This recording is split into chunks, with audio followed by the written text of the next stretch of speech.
Hi, I am Karen Mroz and I work at St. Francis of Assisi Parish as the Pastoral Associate.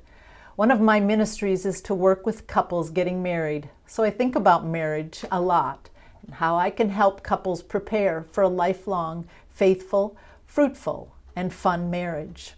Steve and I have been married for 38 years. We have raised 5 children and have delighted in all of their marriages. It's been a lot of fun, a lot of frustration, and a lot of blessings. Our family has tripled in size from 7 to 21. Lately, I have been thinking and praying about how marriage relates to the cross of Jesus, his passion, death, and resurrection. I came across a quote the other day during my prayer about marriage by St. Gianna Beretta. Love and sacrifice are closely linked, like the sun and the light. We cannot love without suffering, and we cannot suffer without love. Suffering? Love, yes, but suffering? Anyone who has been married for any length of time knows that suffering is a part of marriage. There is good times, fun, joy, and blessings, but there is suffering too.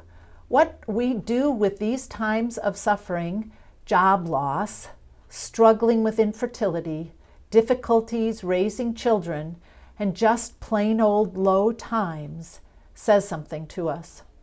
Love and sacrifice are closely linked, death and resurrection.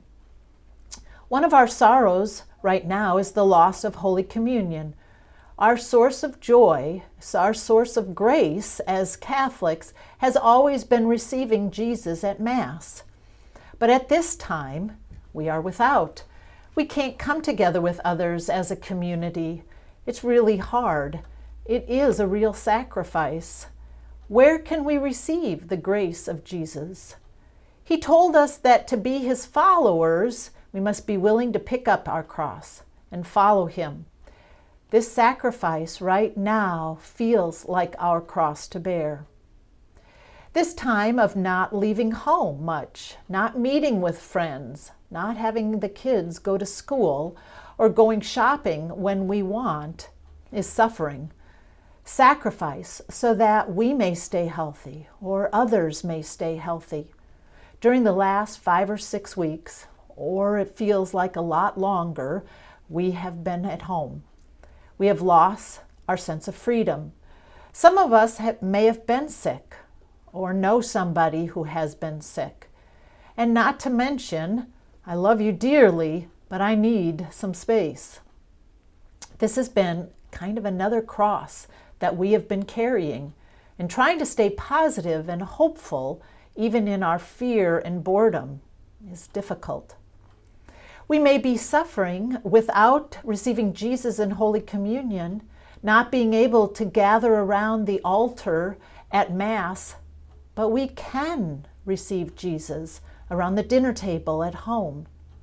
We may be suffering the loss of receiving his body at Mass, but we give ourselves to our spouse in our marriage. Jesus' passion, death, and resurrection is a part of married life every single day. That is our sacrament. Jesus died on the cross, not for himself, not to get to heaven, but to get us to heaven. I have heard for my whole life that Jesus died on the cross for me, but I couldn't quite wrap my head around that. I didn't want it to be just a concept, but a reality in my heart as well as my head. I guess that is where the mystery lies. Marriage has given me an avenue to what Jesus' sacrifice means for me. When I promised Steve all of me, it was essentially that we would walk with each other, help each other through joy and sacrifice, through suffering and blessings to heaven. That is our sacrament. May our marriage reflect God's faithfulness and love to the world, and may God's faithfulness, love, and Holy Spirit strengthen our marriage.